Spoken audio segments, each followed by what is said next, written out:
Hello everyone, this is Cookies, and I've got, I believe, turn 77 of EA Abysia. Let me go ahead and double check that though.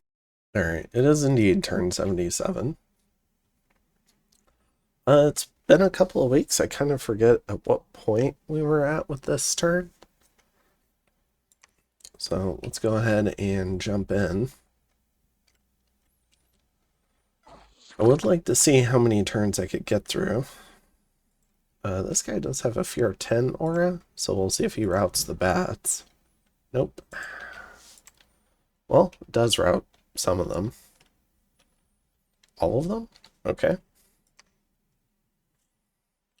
So, 2 Sin Lesser Horror casts that end up working. And we have a small number of battles. Got some Draconians, jumping on some Macone stuff.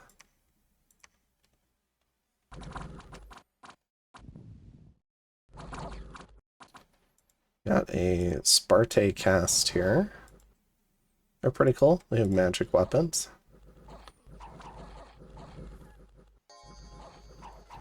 And actually decent protection. 19 protection. So they should provide a pretty solid defensive wall against the Draconians.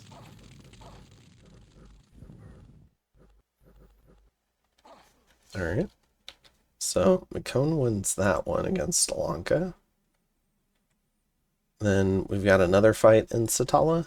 This is Baratos moving in. We got a vampire.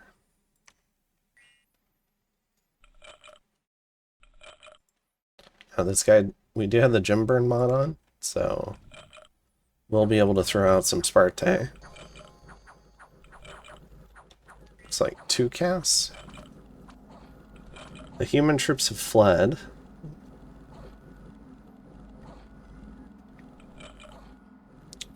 Can the Sparte prevail?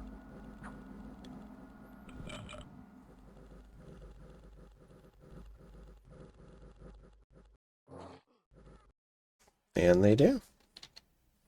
Alright, so holds off both of those raids. In the Underdark, we've got Hinnom attacking Zabalba. And we've got Bloodstone Armor Melkart here. Can stay a fair amount of PD. Does get off Blessing. As a reminder, here's our Bless. Enchanted Blood, Righteous Wrath, Undying, Disease Resistance, and a bunch of resists.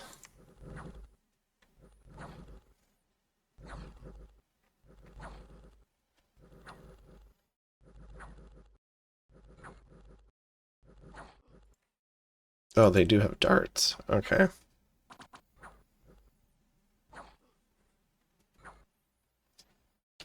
Alright, so that PD routes.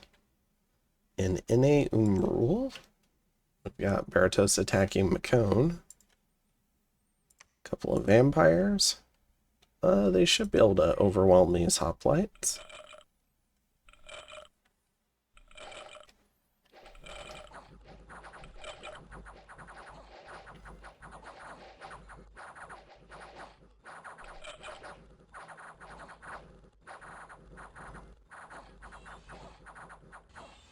If there's enough hoplites, they can easily kill the vampires because they do have magic weapons, but you gotta get through the skelly spam. Let's see, that was there. In Kunaral, we've got a Cryptes, the Ring of Levitation, and a hunting knife. Should get overwhelmed. The Cryptes dies with the priest runs, and Comsath. Hinnom is taking care of some independents. Some villains raided my temple. How dare they? So they will have justice meted out by a Melkart. Okay. And then, let's see, we patrol out a van scout with our blood hunting. Okay. So pretty quiet turn. We're generally wrapping up the Zabalba War. If I forget if we've done the big battle. Maybe that was last turn, or if that's coming up. But there is a big battle. Let's see. Kalos is continuing to, I believe, starting to scale a bit of a wish factory. We're discussing giving the underground to me as Abysia because I get an income bonus from it. So would make sense. And then I'm working on getting them to transfer some blood hunting territories to me as I scale up blood hunting. And we've got this gateway to Nexus down here. So I'm using that to transfer new warlocks straight into the newly conquered region. Save all sorts of marching time. And yeah. Down here, we can see, there's some pressure by the Vanheim Marco team down here, but it seems like Marverni is launching a big counterattack across here. We've got Rus down here sieging Femoria, so we'll have to see how this counterattack goes. For the most part, the Cetus team is pretty much dead. And 2 out of the 3 have gone AI. And then up here, the Sarmatia team is pretty much dead. But they have not gone AI. They're sticking it out to the bitter end, which I absolutely love and appreciate. So yeah, we're getting scaled up. We're talking about vulturing this throne. The Throne of Law also has an Academy of High Magics, which would be really nice. It would give us a bunch of Raven Feast casters. And then we're also talking about vulturing the Mount Chaining here in Rivia. So these are 2 high priority takes. We don't have a nap with this team, at least in, because we subbed out the whole team at some point, but I checked a lot of the comms and I don't see any naps, so we're just going to go ahead and attack. We do have naps with these 2 teams, though, so we're going to be a little bit more forthcoming if we intend war with them. And we are thinking about making a push. It's 6 thrones to win. I believe there's 9 thrones total in the middle. So you have to have crested the hill, sort of, in this like King of the Hill. So pretty much any sort of win. I mean, you could theoretically take like 3, 4, 5 and then get a 6th one down here and never take the middle. But it would be extremely difficult to win without taking the middle. And so that's why it's called King of the Hill. All the thrones are in the middle, and you really probably want the middle throne. Alright, so I think that's it for this one. I suppose we can take a quick look at the graphs. You can see the provinces going up for the teams that are winning, shooting down for the teams that are losing. All of this coincided with very similar timings between the Bertos team, the Pangea team, and my team. So we've got 9 players dying, 9 players on the ascent. I mean, I'm technically here, Pangea's here, but 3 teams, I guess, on the ascent, 3 teams on the descent. For forts, you can take a look at this. We got Bertos and Hinnom. Income, Kailasa, TNG, Ulm. Gym income, we're scaling Nexus. And as we get some wish income, we just keep spending, so the gym income is continuing to scale. Our blood income is also scaling a little bit. I'm in 2nd now after Lanka. So I'm doing an alright job blood hunting. For research, we've got Bertos, Kailasa, and Ulm. I am way down here. Where am I? Yeah, there are definitely players that are dying where it's going to take me a long time to pass their research, like Ubar. For Dominion, our team is in first. For army size, we got Marverni's Boar Factory, but we've got Kailasa's Sacred Summons Factory, and then Lanka's Blood Summons. So, considering we have Nexus up, these are three very high scaling in terms of army production. All right. So I think that's it for this turn. I'll go ahead and jump into turn 78. Alright, so I've got turn 78 pulled up. We get a Robe of the Magi from Hinnom. We're working on getting some of the high-end boosters so I can craft some stuff a little bit easier, like Staffs of Elemental Mastery on the ovens. It's just a few battles this turn. Oh, and I forgot to pull up what alloy I was forging. So I can do that in just a second. So we got 3 wolves feeding Soul Vortex for these 3 vampires. Or, sorry, we got a bunch of wolves, not just 3 wolves.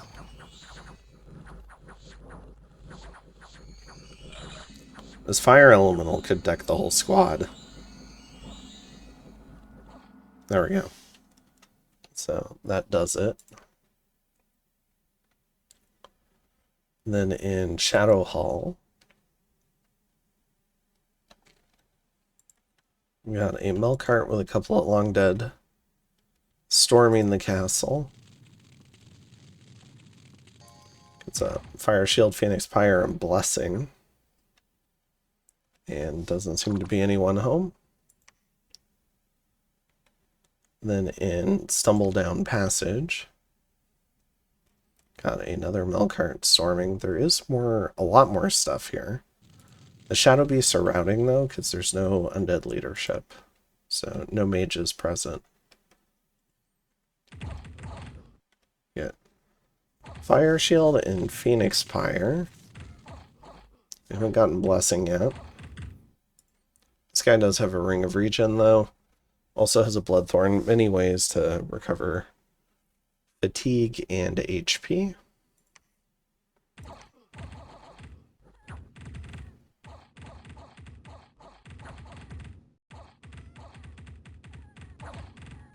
Oh, that was a huge hit. 20 damage.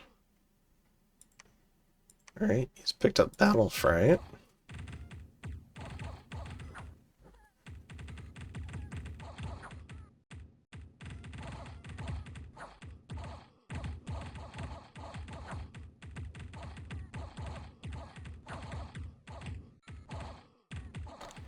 These Sebulba defenders are very determined, but it's not easy to kill a Melkart, that's for sure. Okay. So it kills 171 things. And then we've got Kailasa storming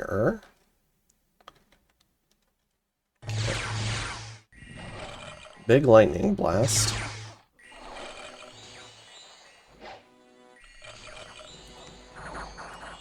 So the Ilhat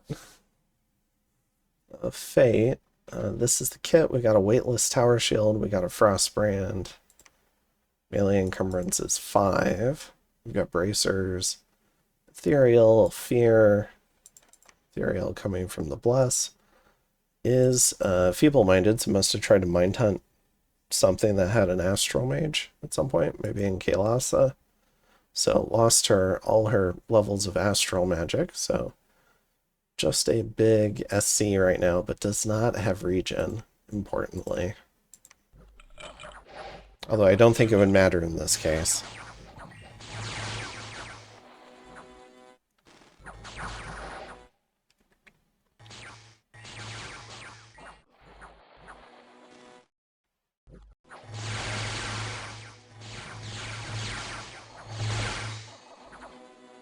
A little bit of friendly fire, but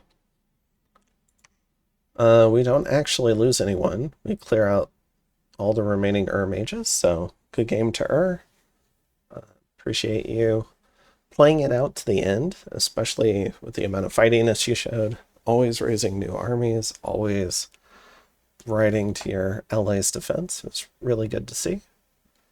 So, made for, I don't know. It's easy to have fun when you're winning, but generally speaking, even when I'm losing, I enjoy the play and counterplay of Dominions. And I think the game's just a lot more enjoyable when everyone's trying. And there is a phenomenon where when a faction is winning, they tend to start lowering the commitments. And so even when you're losing, you can still score a lot of attrition against an opponent. And I sometimes view it as like a sign of begrudging respect if they have to actually commit something serious to like finish you off and like put you out of the game. So, and this is a somewhat proper Chaos army. It's a pretty printable Chaos army, but I mean, we've still got 2 Kanaras here. We've still got a full Communion. We've got 88 Maroots. So, yeah. I mean, this player was definitely putting up a lot of fight. All right. And yeah, so Ur's out of the game. All right. So what are we up to now? I guess here's the global picture. Last time we showed graphs. This time we'll show the global picture. So there's still riches, there's still Well of Misery, still Forge of the Ancients. We've tried not to pollute the global list too quickly or too much with toxic stuff that would, because this map is a little bit more vulnerable to it.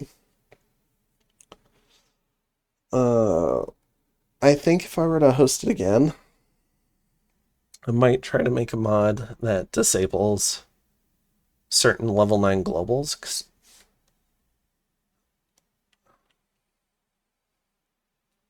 Because I do think it's more fun if people are just focusing in on the armies and running the armies into the middle.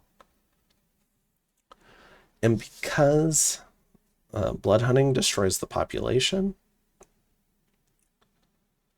blood hunting can scale for a bit on this map, but then it can also start tailing off because it can be really hard to kill a team. And then migrate those blood hunting operations. So yeah, I do think if I try to host something like this again, I'll probably turn off certain game-winning globals with a mod, just to encourage people to kind of like win the game through doomstack fights. You know, probably could leave in certain gem gens. Let's see. Nexus has been, I would say, like pretty decisive to our advantage. It's probably the only reason we have a huge advantage. So might pull out Nexus, pull out Gift of Nature's Bounty, pull out some of the other stuff. For this particular game, when I first launched it, I was thinking that the only way this game might easily end is if those certain globals came out, because of how safe some of the team positions are. It's very difficult to invade teams. So yeah, I think I might be willing to try something like that in the future. Another thing I could try is maybe more like individual play. I'm not sure. Like you could do something interesting like a tighter cluster of level 3 thrones in the middle. And if you take all the level 3 thrones, then you win. And maybe somebody could rush that, and that would be interesting. But yeah, I haven't completely decided what I would change, but I do think I would want to change something for a second roll. But if this game does end, it's going to be in our favor. It's going to be because we had Nexus. So Nexus would have helped us in the game. And part of that also is us figuring out a little bit more, I think, about how Nexus and all these new Astral Dispels and Arcane Decree kind of work for controlling the global list, and how the alteration discount site plays into that. Because you do Nexus Gate, then you whoosh profitably, and somewhere in there you put up a big Arcane Decree so that you can control the global list. Then you just start dispelling people's stuff and putting up your own stuff. So it takes a long time to pay off because it takes a tremendous amount of gem income, and people get to use theirs for fighting that whole time. So we're talking hundreds and hundreds of gems to control these globals, and so the payback period is pretty long. But if you do get to secure that payback period, then it's going to be very difficult for teams to unseat your position. So we'll see how it works out. All right. All right, so I remember now. So I wanted to show what we were sending out this turn. And then I also wanted to show what we were forging this turn, because you can always go, generally speaking, to the stuff that I forged and know that it's getting sent the next turn. And just maybe not to who. But yeah, this is all the stuff I'm making. You can see the Staffs of Elemental Mastery now. And then let me go back to turn 77 and show off that. Alright, so I've got turn 77 pulled up. Here's the stuff we're sending out. Forbidden Light to Kael'thasa. A bunch of stuff. And then here's what we're forging. So you can see all the stuff we're forging. Staff of the Sun is so my Amber Clan Mage can do Staffs of Elemental Mastery. Oh, and then I guess this is what I'm casting this month. So I'm starting to build out the Vampire Fleet. It was something I wanted to do a long time ago, but if I start doing it now, I can start getting some patrol chaff out of it, more blood hunters, start expanding that faster. So we're going to start doing that a little bit now that it's a little bit up a little bit, and we're not completely depriving Hinnom in the meantime. Alright, so back in turn 78, just covering what we're casting. Not much this turn. So I think I'll go ahead and end this episode here. So I think I've recorded a lot of stuff for the last couple of months. It's been really, really long, like 40 minutes to an hour and a half for all sorts of different episodes for things. And I think I kind of want to start tapering that down a bit to 20 to 30 minutes. So I'm going to go ahead and cut this one off. I will see you guys in the next one. Have a good one. Bye.